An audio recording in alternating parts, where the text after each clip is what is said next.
Hello students, आज हम करेंगे एक्सरसाइज 5.2 का question number 11। Which term of the AP will be 132 more than it's 54th term. तो इसके अंदर हमें बताना है कि इस एपी की कौन सी टर्म इसकी 54 टर्म से 132 ज़्यादा होगी। तो स्टूडेंट्स, हम डायरेक्टली तो नहीं बता सकते कि वो कौन सी टर्म होगी, तो हम लेट कर लेते हैं कि वो टर्म nth टर्म है। तो यहाँ पर हम लिख लेते हैं an, और ये टर्म 132 ज़्यादा है 54 टर्म से, तो यहाँ पर हम लिख लेते हैं a54। तो स्टूडेंट्स, मान लीजिए कि a54 की वैल्यू 100 है, तो an की वैल्यू क्या होगी? a54 से 132 ज़्यादा है, तो an की वैल्यू क्या हो जाएगी? 232। और इन दोनों को इक्वल करने के लिए हम क्या करेंगे? a54 के अंदर हम 132 को ऐड कर देंगे। तो यहाँ पर भी हमें a54 के अंदर 132 को ऐड करना होगा, तो ये दोनों इक्वल हो जाएंगे। तो यहाँ पर an हमारा क्या होगा?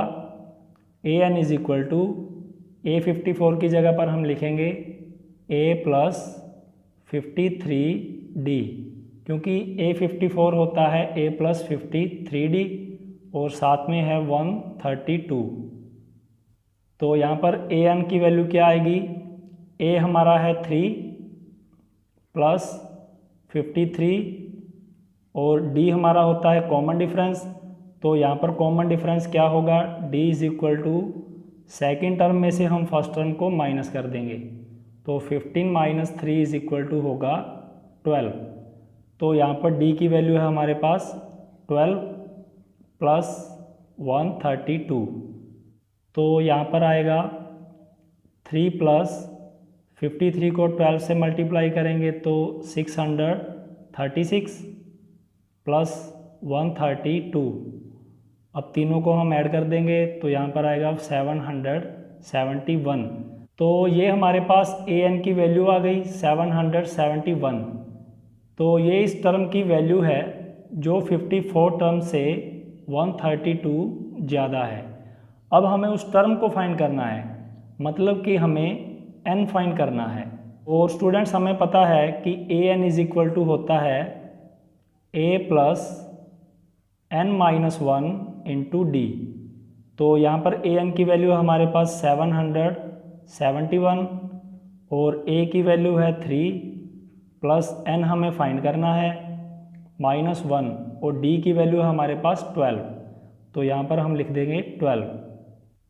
तो 771 यहाँ पर प्लस का 3 है, इस साइड लेकर जाएंगे तो माइनस का हो जाएगा, is equal to n minus 1 into 12।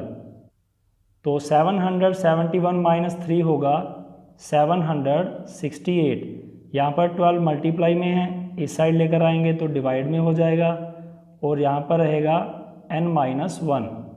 तो स्टूडेंट्स, n माइनस 1 है हमारा